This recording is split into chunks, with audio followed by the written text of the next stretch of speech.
রংপুরে অথবা আপনাদের ঢালুয়াঘাটে হয়, যেখানে দুটো আমরা অলরেডি পেয়েছি যে দুটো ভূমিকম্পের সোর্স থাকতে পারে এখানে।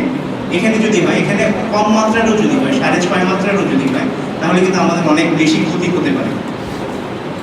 এই জিনিসটা যদি খুব সহজভাবে দেখতে চান আপনারা, তাহলে যদি এইখানে বলি আমরা যে এইটা হলো ভূমিকম্প কোথা থেকে উৎপত্তি হয়েছে।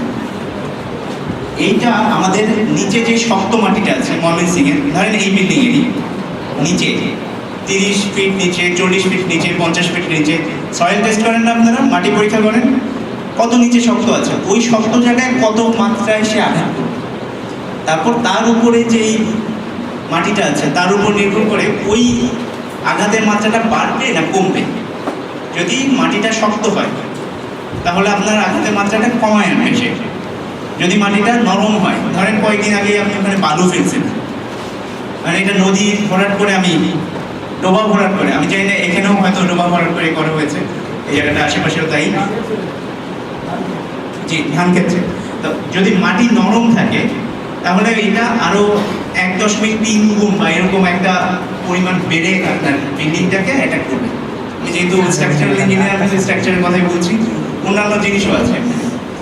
এরপরে দেখতে হবে যে আমার যে বাসাটা, সেই বাসাটা ওই আঘাত গ্রহণ করার যোগ্য কিনা। এই সবগুলো জিনিস আমরা বের করতেছি এবং তারপরে বের করা হচ্ছে যে ওই বাসায় কতজন মানুষ থাকতে পারে এবং ওই ধরনের একটা নির্দিষ্ট ভূমিকম্প হলে কতগুলো বাড়ি ভেঙে পড়তে পারে কি ধরনের, এবং ওই ধরনের বাড়িতে কতজন মানুষ থাকতে পারে, সবকিছু কিন্তু আমাদের উপাত্ত সময়ের মধ্যে আছে। শেষ পর্যন্ত আমরা বলতে পারি যে কতজন মানুষ কোন কোন এরিয়াতে মারা যাওয়ার একটা সম্ভাবনা আছে, অথবা কতজন মানুষ কোন কোন এরিয়াতে ভালোভাবে আহত হবে, কোথায় আপনাদের রেসপন্স টিম বেশি যেতে হবে, কোথায় কম যেতে হবে, তার একটা ধারণা দেওয়া যেতে পারে। আপনি যদি একটা ওভারঅল দৃশ্য, যেহেতু আজকে সময় কম, আমি একবারে একটা স্লাইডেই হয়তো নিয়ে এসেছি আমাদের সকল কাজগুলো। এটা হলো বেস ম্যাপ প্রিপারেশনের আমাদের একটা প্রসিডিউর। আপনারা হয়তো দেখেও থেকেছেন যে কিছু কিছু যন্ত্রপাতি নিয়ে রাস্তাঘাটে আমাদের সার্ভেয়াররা দৌড়াদৌড়ি করেছে। তো ওখানে এটা হলো টোটাল স্টেশন, এই ধরনের অনেক কিছুই আছে এবং ওনারা একটা ইয়েও ব্যবহার করেছেন, সেটা হলো যে আপনার যে জিপিএসটা ইউজ করেছেন সেটা হলো অনেক প্রিসিশনের, এবং অন্যান্য প্রতিটা বিল্ডিং এবং প্রতিটা স্ট্রাকচার এবং প্রতিটা পয়েন্ট সব কিছুই কিন্তু ওনারা নিয়েছেন, এবং আপনারা বাইরে হয়তো কিছু ম্যাপ দেখছেন, তাই না? ওই ম্যাপগুলো কিন্তু এই সার্ভে থেকেই এসেছে। তারপরে এই ম্যাপটা, এই উপাত্তটা আবার আমাদের অফিসে এসে সেই উপাত্তটা আমরা সেটাকে ডিজিটাল ফরম্যাটে নিয়ে এসেছি। তার মানে এখন ময়মনসিংহের যে ম্যাপটা আছে আমাদের, সেটা কিন্তু এখন ডিজিটাল ফরম্যাটে। এখন আপনি যে কোনো বাসায় ক্লিক করে দেখতে পাবেন যে আসলে এই বাসার কি ধরনের ব্যবহারটা, কি কয়তলা বাড়ি, কতজন থাকে দিনে রাতে, এই ধরনের অনেক কিছু আপনারা পাবেন। এছাড়াও আমরা বেশ কিছু ধরনের, এইটা যেমন হলো মাটির নিচে আমরা পরীক্ষা করছি, এবং এছাড়াও আমরা আরো কিছু করি হলো ভূমিকম্পের একটা স্পেশাল সার্ভে বলে, সেটা হলো জিওফিজিক্যাল ইনভেস্টিগেশন। সেটাও আপনারা হয়তো কেউ দেখেছেন, আমাদের টিম এসেছিল এবং এখানে কাজ করেছে। এই সব ধরনের কাজই আমরা নিচ্ছি, এবং এই যে দেখেন আপনারা লাইফ লাইন, এই যে ব্রিজের কথা বলেছি বা রেলওয়ে স্টেশনটা কোথায়, বাস ডিপোটা কোথায়, এগুলো সবই আমাদের লাগবে। যখন আমাদের কোনো ডিজাস্টার হয় তখন আমাদের ওই ব্রিজ যেটা, সেই ব্রিজটাকে টিকে থাকবে কিনা। আপনারা যে ইভাকুয়েশন করবেন, অথবা ঢাকা থেকে যদি ফায়ার সার্ভিসের গাড়িও আসতে হয়, আমার ওই ব্রিজ দিয়ে আসতে পারবে কিনা, এই ধরনের উপাত্তগুলো আমরা নিই। আমি কিছুটা আপনাদের ধারণা দিতে চাই যে ভূমিকম্প আসলে আমাদের জন্য একটু বোঝা খুব কঠিন হয়ে দাঁড়াচ্ছে। গত 100 বছরের মধ্যে বড় ধরনের কোনো ভূমিকম্প আমরা আসলে পাইনি। বড় ধরনের ইফেক্ট হয়েছে এরকম গত 100 বছরের মধ্যে, যে 1897 সালে গ্রেট ইন্ডিয়ান আর্থকুয়েক ওটা হয়েছিল। ময়মনসিংহে কেন আমরা নিয়েছি, কারণ তখনও ময়মনসিংহে কিন্তু কিছু কিছু জায়গা আমাদের কলাপস হয়েছে। এগুলো হলো বাংলাদেশের বিভিন্ন জায়গায়, যেমন ময়মনসিংহে কোর্ট কাছারি বিল্ডিংটা কলাপস করেছিল। এবং তখন শুধু কোর্ট কাছারি কেন বলছি, কোর্ট কাছারি বিল্ডিংটাই হয়তো বা তখন পাকা বিল্ডিং ছিল 1897 সালে, বা আরো কিছু খুব কম কিছু ছিল। আপনাদের কি মনে হয় এখন যদি এই মাত্রার কোনো ভূমিকম্প হয় তাহলে কি হবে ময়মনসিংহে? জি এখন হলে কি হবে? একই মাত্রার ভূমিকম্প হলে কি শুধু এই ধরনের ক্ষতি হবে, না আরো কিছু হতে পারে? কি কারণে হতে পারে? শুধু বিল্ডিং বেশির জন্যই, নাকি আরো কোনো কারণ আছে?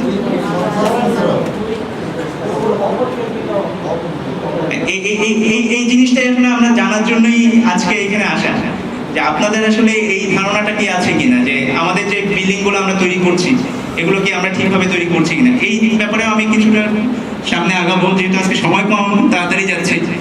এবং 2003-এ আমরা একটা আর্টওয়ার্ক দেখছিলাম, রাঙ্গামাটি আর্টওয়ার্ক। ওখানে আমরা নিজেরা গিয়েছি, আবার 2008-09 দিকে গিয়ে আমরা কিছু দেখেছি যে এখনো আসলে বিভিন্ন বিল্ডিং এ আপনার ক্র্যাকগুলো রয়ে গেছে। এবং ওখানে একটা মাটির বাড়ি ওয়াল পরে একজন মারা গিয়েছিল। ওখানেও কিন্তু একই কথাই, যেই জায়গাটার কাছাকাছি ভূমিকম্পটা হয়েছে ওখানেও এত স্ট্রাকচার ছিল না, মাটির বাড়ি ছিল, পাশের বাড়ি কিন্তু ভূমিকম্পে কোনো ক্ষতি হয় না। এই যে আপনারা দেখতে পাচ্ছেন এখানে একটা ব্রিজ ছিল, ব্রিজটা এমনভাবেই ক্ষতিগ্রস্ত হয়েছে যে পরে ওটাকে সরিয়ে দিতে হয়েছিল। তারপর আপনার থানা হেলথ কমপ্লেক্স, এটাও কিন্তু একটা বড় ধরনের ইস্যু, যে ভূমিকম্পে যদি আপনি আহত হওয়ার পরে কোথায় যাবেন?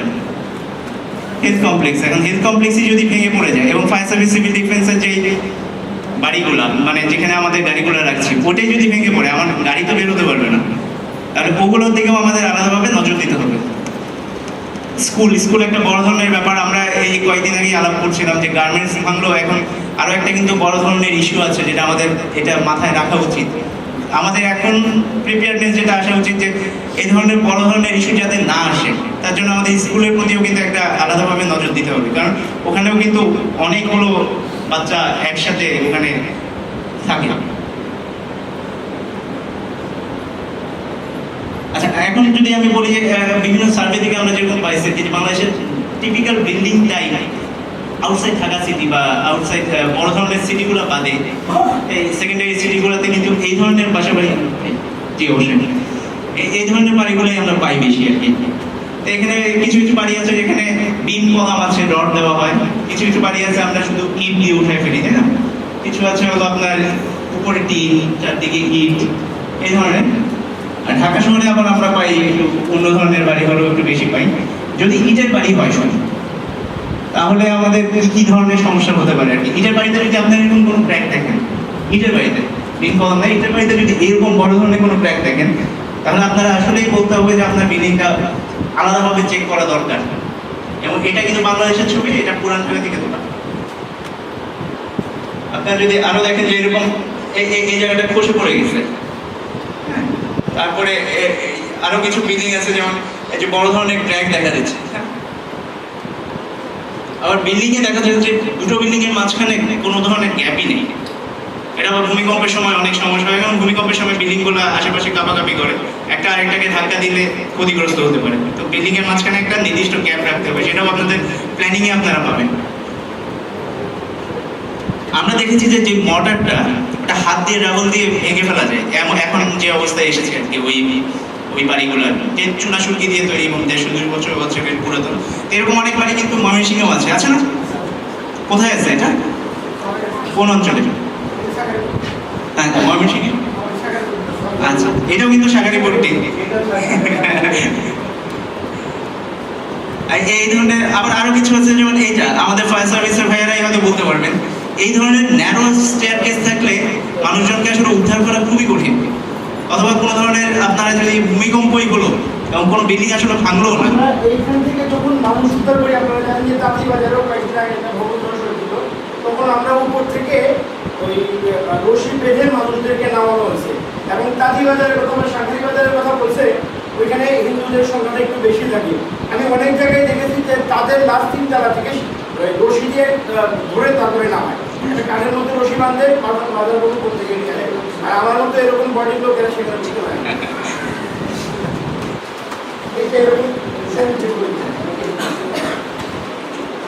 এই ধরনের, যেমন আমরা ঢোকার সময় দেখেছি যে এখান থেকে খসে পড়ছে আর কি ওই ম্যাটেরিয়াল, এই ধরনের অনেক কিছু কর্নারের সেপারেশন দেখা দিয়েছে। আচ্ছা, ইদানিংকার কিছু তো কলাপস আপনারা দেখেছেন ভাই, তো অলরেডি দুটোর কথা বলে দিয়েছে। একটা হলো কয়েকদিন আগে রানা প্লাজায়, আরেকটা হলো তাঁতিবাজারে, এবং আরেকটা হলো বেগুনবাড়িতে।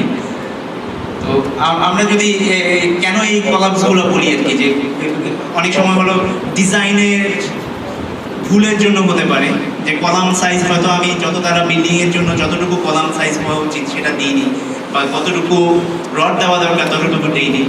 আমি রানা প্লাজায় হয়তো উপরে একটা কলামে খুব কম পরিমাণে রড দেখেছি, আমি নিজে গিয়েছিলাম পরে সরকারের পক্ষ থেকে, কিন্তু খুব কম পরিমাণ বলতে খুবই কম পরিমাণ, ওটা আমি এখন আর ডিসক্লোজ করতে চাচ্ছি না। আরেকটা দেখবেন হলো যে হ্যাভি ওভারে এইখানে আপনার কলামটা শেষ হয়ে গেছে, তারপরে কিন্তু আমরা সবাই একই কাজ করতেছি, আপনাদের এই শহরেও হয়তো দেখবেন যে আমরা দোতলা থেকে বাড়িয়ে দিচ্ছি বাড়িটা, তাই না? কিন্তু এই যে লোডটা হিউজ পরিমাণ লোড, এখানে কিন্তু আমরা বিশাল লোড দিয়ে দিচ্ছি, এবং এই ছবিও কিন্তু রানা প্লাজা।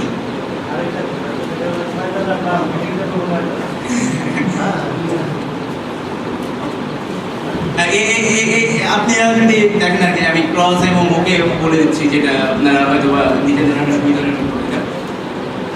আরেকটা হলো যে আমরা এখানে প্রোগ্রেসিভ কলাপস টাইপের দেখেছি, তার মানে হলো উপর থেকে কিছু একটা কলাপস হয়েছে এবং এটা ভাঙতে ভাঙতে নিচে নামছে, এবং আমরা যেটা শুনেছি সেটা হলো যে উপরের কতগুলো ফ্লোরে প্রায় 6টা জেনারেটর ছিল, ওগুলোর জন্য হয়তো হয়েছে। আরও কিছু আপনারা এখানে দেখতে পাচ্ছেন, যেহেতু আজকে সময় কম আমি জাস্ট দেখে যাচ্ছি, একটা খুব একটা দিচ্ছি না। আপনাদের ফায়ার সার্ভিস সিভিল ডিফেন্সের কিন্তু বেশিরভাগ বিল্ডিংয়ে হলো এই ধরনের সমস্যা হয়তো বা পড়তে পারে, যেগুলো আমরা গুজরাট আর্থকুয়েকে দেখেছি, এবং 97 আর্থকুয়েকে সিলেটেও দেখেছি এরকম সমস্যা।